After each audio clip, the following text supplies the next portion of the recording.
Hello students, welcome to the channel. In today's video, we start with the discussion of the reading section of May 2021 US SAT. We begin with the first passage, the literature passage. This passage is adapted from Chitra Banerjee Divakaruni, Before We Visit the Goddess. It is 1973 and Bela and Sanjay have recently moved to the United States. Bishu, Sanjay's friend and mentor since childhood, helped arrange their move. Bela was grateful to Bishu, she really was, but she couldn't help being annoyed that Bishu felt entitled to drop in unannounced for dinner whenever he wanted. Ah, good, solid Bengali food, Bela, he would say with an appreciative belch once he had finished eating. That fried fish was quite fine, but the cauliflower curry could have done with a little more coriander. She resented him too for continuing to advise Sanjay about his career, though Sanjay now made more money than he did.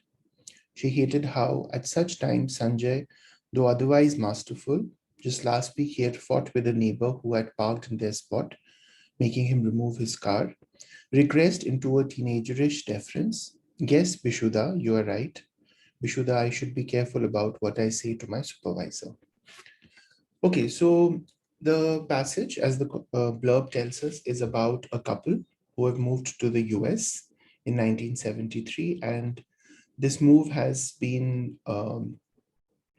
guided by a friend of the husband known as Bishu. And the first two paragraphs kind of explain the situation through the wife's eyes, Bela, that she's grateful for all that Bishu has done for them, but she feels resentful that Bishu drops in unannounced and that he makes comments about dinner. For example, when he says that the cauliflower curry should have had a little more coriander.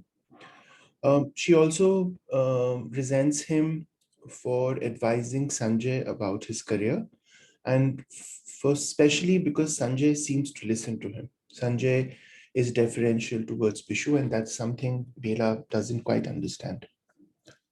This night, once he had caught his breath, Bishu said, "We have some great news for you, Bela."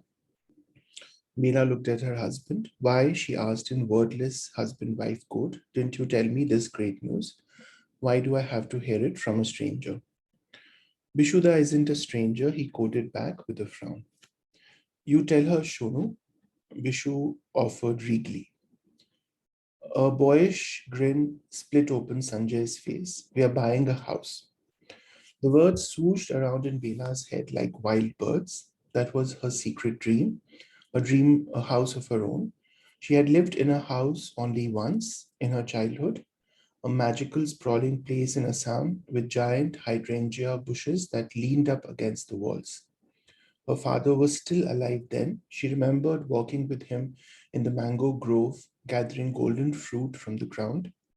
Was that why she wanted a house so badly? She hadn't told Sanjay because it was an unreasonable longing, with her earning only minimum wage and loans, so many of them. So, this is the scene on this particular night where Bela is told by her husband that they are going to buy a house.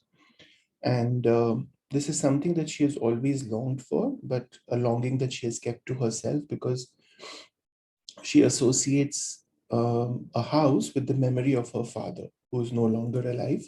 She remembers walking in the mango grove in her Assam house as a child. "Bishuda found us an excellent deal," Sanjay said, handing her a blurry photo. "Look." She thought the shingle-roofed tract home was the most beautiful house she had seen. She traced with a shaky finger the narrow front window, the line of the roof, the wood fence. She imagined herself cooking in a kitchen with new flooring and enough shelves so her spices and dals didn't have to be piled in untidy heaps on the counter. She would sit with Sanjay at the dining table, drinking tea on a Sunday morning, and look out at the backyard where she had planted gardenias. "We can't afford it," she said flatly, though she couldn't bear to hand the photo back to him. So, this paragraph describes how Bela feels when she looks at the blurry photo. Even though the photo is not very clear, she tries to kind of glean the details of the house from the photo, and she makes this picture in her head of what all she would do once she's in that house. Store her spices neatly, sit on the dining table with her husband, and watch the backyard, right? But then she also understands that we can't afford it. So she comes, like comes back to reality, and that's what she says. It isn't to live in silly. Bishu was avuncular in his kindness. It's an investment. We are pooling our savings for the down payment. We'll rent it out. The rent will cover the monthly mortgage. Property values increase fast in the Bay Area. In a few years, we can sell it or take out a second mortgage and buy another home. All through dinner, the men discussed the things they would have to do, negotiate with the realtor who was known to Bishu, and bring down the price, get the loan. Thank goodness Bishu knew an agent, because otherwise they wouldn't qualify. Advertise for a tenant. The house needed new carpets. The rooms had to be painted so they could charge more rent. They could do the painting themselves, couldn't they, and save money. Their voices were excited and self-assured and conspiratorial, the way they used to be in India when they were political leaders. So this so basically, after we kind of hear from Bela, Bishu tells her that, we are not supposed to live in the house. It's to rent it out. It's an investment. And since property prices rise quite fast in the Bay Area, we are going to get a good return. And then the men, the husband and Bishu, they start discussing the nitty-gritty of what they need to do to get this deal going. Immersed in her own plans, Bela heard only snippets. As she carried dishes back and forth from the kitchen, she glanced at the photo, which she had propped up on the counter and which she would paste afterward into the album where she was accumulating, slowly, because film was expensive, Polaroids of their American life. She had seen an announcement at Lucky's a couple days back. They needed shelf stockers she could get on a late shift after her stint at Tiny Treasures, save the entire amount. When she had enough, she would hand it triumphantly to Sanjay and insist that he buy out Vishu. Finally, then she would have a house of her own. Okay, so in the last paragraph, we come back to Bela and we kind of get into her head and we understand what she feels. So we know from the way the passage is written that Bela is not fond of Bishu, and for certain, the idea that Bishu would be a co-owner of the house is something she would not be comfortable with, right? And so she decides that she would work extra shifts and start saving money so that ultimately, eventually, she would tell Sanjay to buy out Bishu's stake in the house and have the house as their own, right? So I think this passage is kind of, it's many things, right? One, it is the immigrant experience in America. It's about how this couple comes to live in the US, but they are just about making do, right? They are struggling to make ends meet. Bela earns the minimum wage, etc. And then also about their hopes and aspirations, their hopes of having their own house, and the support that the community provides.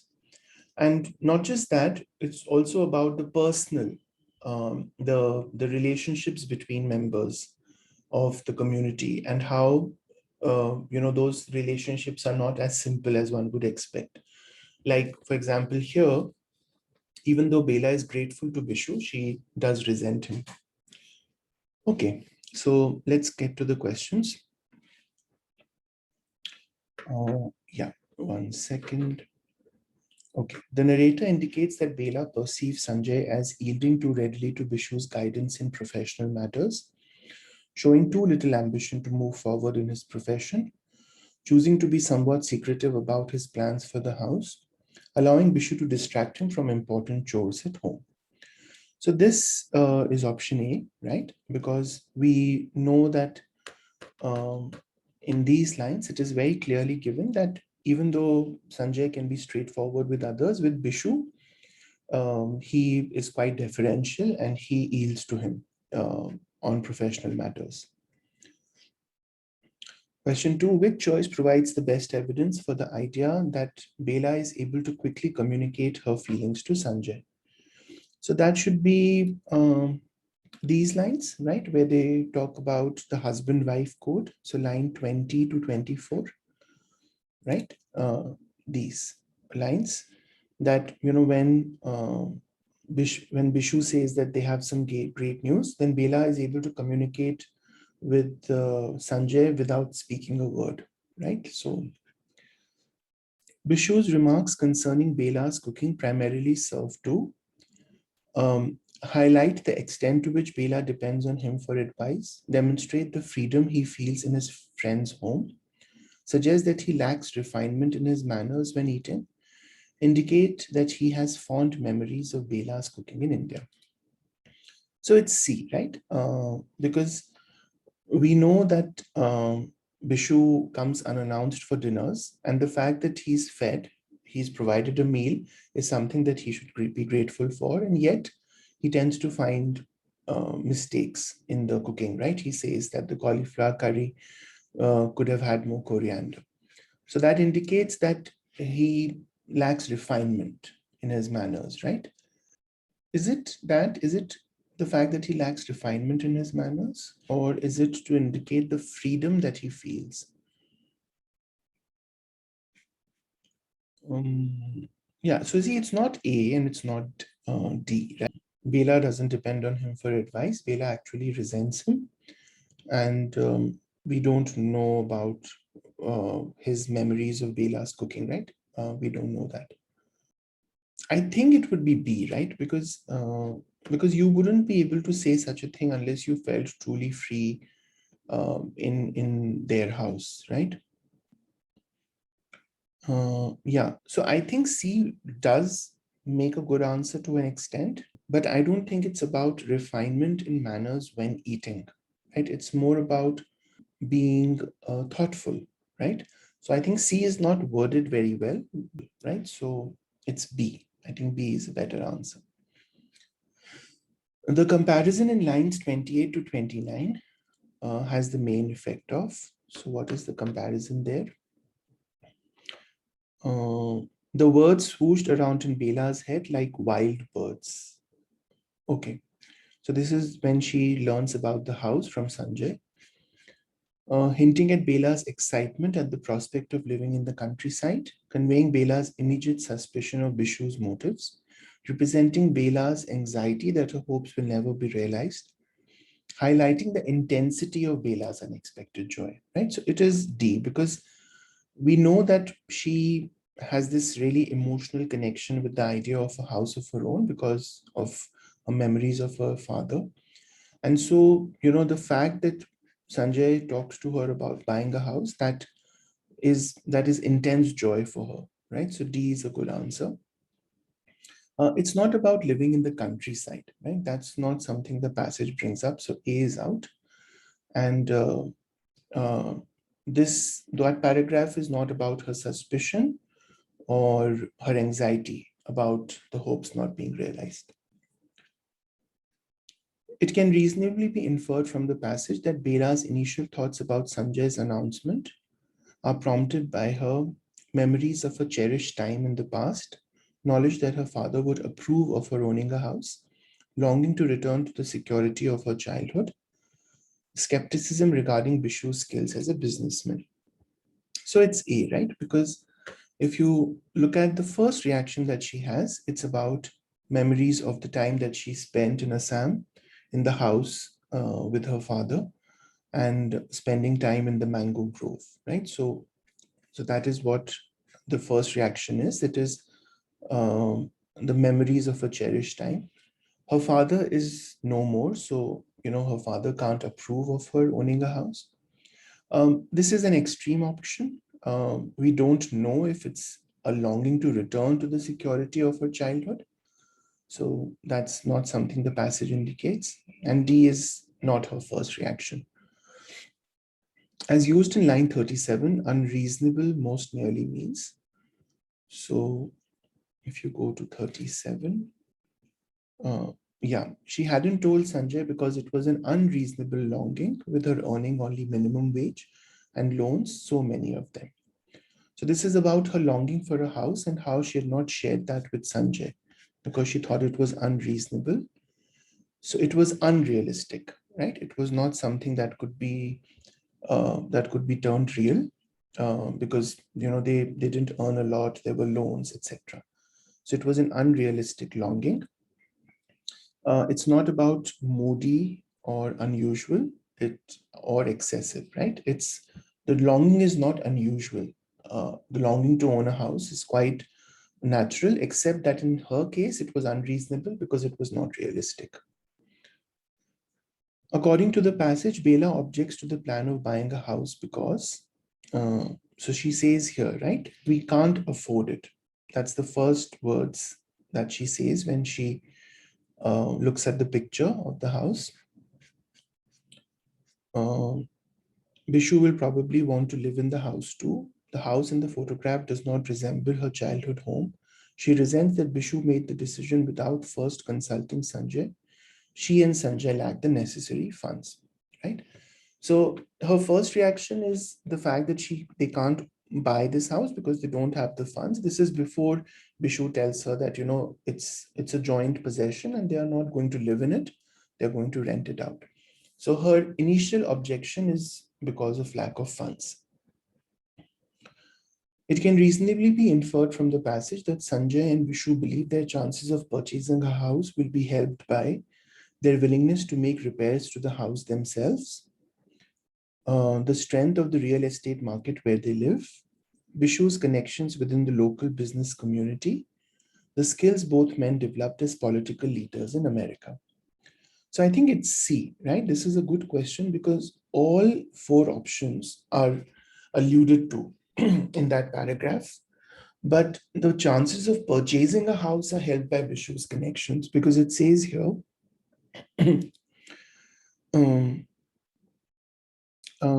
yeah, thank God Bishu knew an agent because otherwise they wouldn't qualify, right? Because they need an agent to get a loan, and they wouldn't be able to get a loan unless they knew someone, which Bishu does.